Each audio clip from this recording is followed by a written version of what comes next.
Adelson was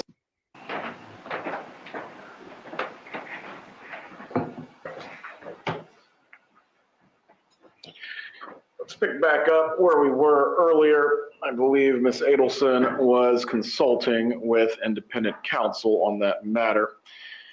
Has she had sufficient time to do so? Judge, I think I'll let independent counsel, Mr. Commissar, speak to that. Mr. Commissar? Yes, Your Honor. May it please the court, just for your awareness, I've been involved in this since yesterday. Gonna need a continuance, Judge. She has had a chance. Welcome. She has had a chance to speak with me. She's in a position where she would not like to lose Mr. Rashbaum. She's willing to make any waivers that are necessary. She's not seeking a continuance, and she's fine with currently unprepared counsel conducting the cross-examination of Mr. Adelson should he be called. Well, let's go ahead and finish the colloquy that we started earlier concerning the waivers.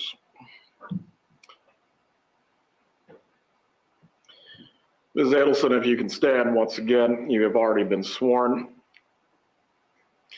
Now that you've had the opportunity to discuss with Mr. Commissar the issues that are related to the conflict of Mr. Rashbaum and also any issues as it would relate to proceeding forward under these circumstances, are you in fact waiving any conflicts regarding Mr. Rashbaum?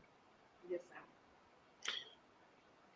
Do you also waive any issue on a future appeal regarding the issue of your son's cross-examination as it pertains both to the preparation of any counsel who would perform that cross-examination or the fact that it may not be adequate representation? Yes. You may be seated. Does the state have anything to raise concerning this matter at this point? Just that the state is in agreement with proceeding as outlined by defense counsel. In the limited research I was able to do on the issue, it seems like a lot of the times when it goes the other way and the court in its discretion decides to boot the counsel of record for conflict, the state is seeking that. So I just want to put on the record that we are not seeking for Your Honor to do that in this situation. To dismiss Mr. Rashbaum? Correct. Very well. I'm going to perform my additional research before we continue this afternoon concerning whether or not this waiver is sufficient. The defendant has made it. She has made it voluntarily. At the same time, whether it is sufficient to survive any review, that is really where my mindset is at this point. Unless any other party has something to raise, we'll be in recess and get started again at 1:30. Judge, as Ms. Niles, in speaking with her during the break, is she and Mr. Upperman are meeting with Mr. Adelson because the question has arisen as to whether or not there's a conflict as it relates to cross-examination, or if Mr. Adelson were to have a continued objection to his representation, continued representation of Ms. Adelson.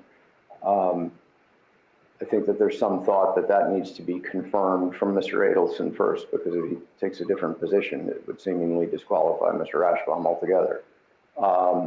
That's going to be accomplished. I wanted to let the court know that that's in the works. Good. Also, as it relates to the waiver, so the court was aware, and there's mention of it in the comment section of the rules regulating the profession, that an oral waiver is acceptable and appropriate with certain conditions that are set forth in the rule. Is the attorney who obtained the waiver available to speak on this matter? I don't know the answer off the top of my head, but I'm pretty certain, I say within 99% certainty, we'll facilitate it. Go ahead. Does Your Honor need, that's why I'm mentioning this, should I, excuse me, Judge.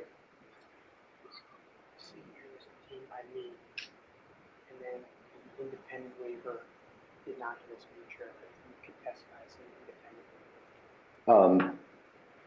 waiver. Does Your Honor feel like you need to hear from?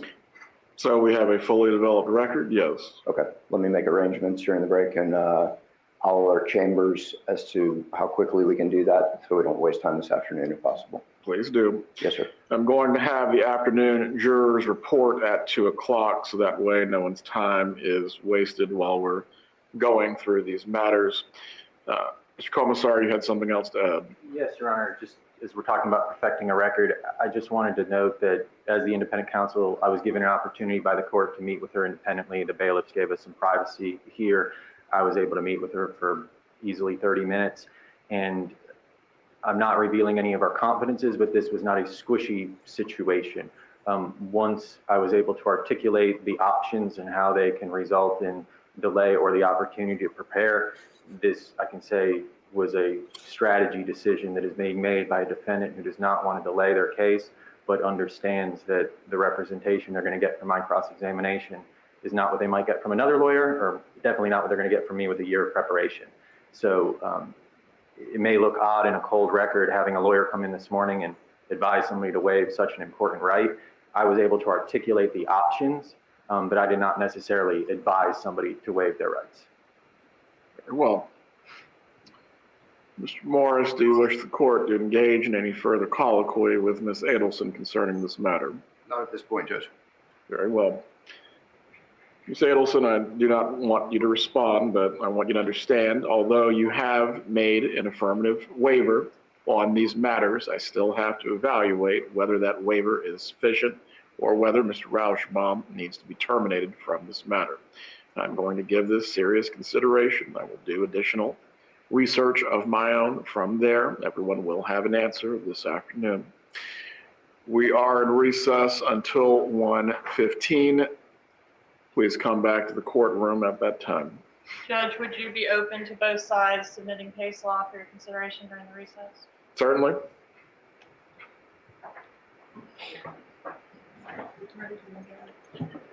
I'll go down and release them myself. Yep.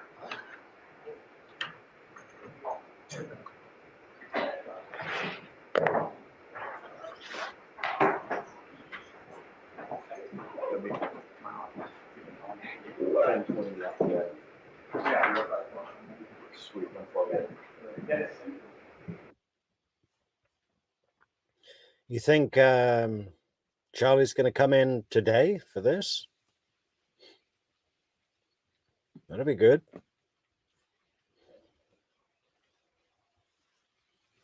Wow. They're really teasing us with these short streams today, aren't they? Yeah. Skittles. I will conduct my own research in chambers, otherwise known as my personal candy stash room. He's looking for a pen, opening the drawers of his mahogany desks, and it's just brim full with Skittles, loose. Every drawer is a different sweet.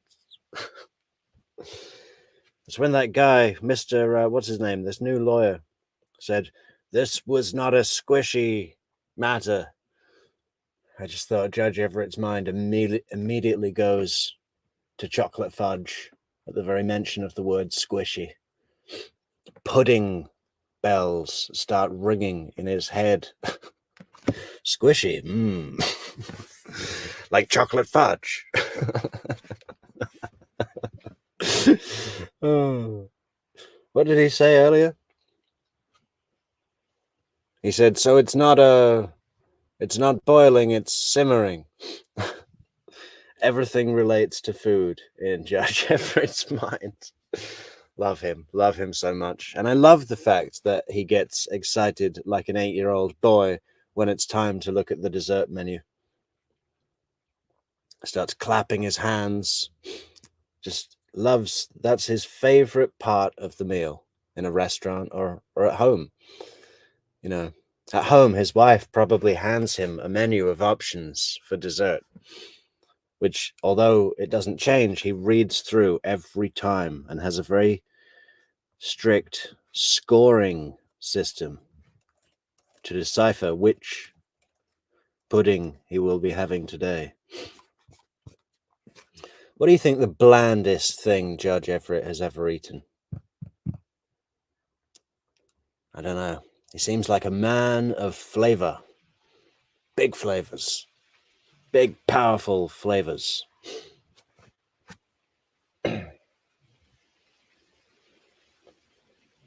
Yeah.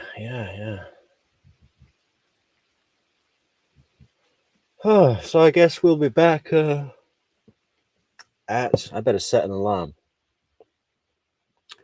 What time are we going to be back? 1:15. Are we starting at 1:15? Yeah, that's what he said. So that is what for me? 6:15. Okay, I gotta walk that dog before then. Isn't it, Soap? Are you happy to see Judge Everett, Soap? Do you think he likes dessert as much as you?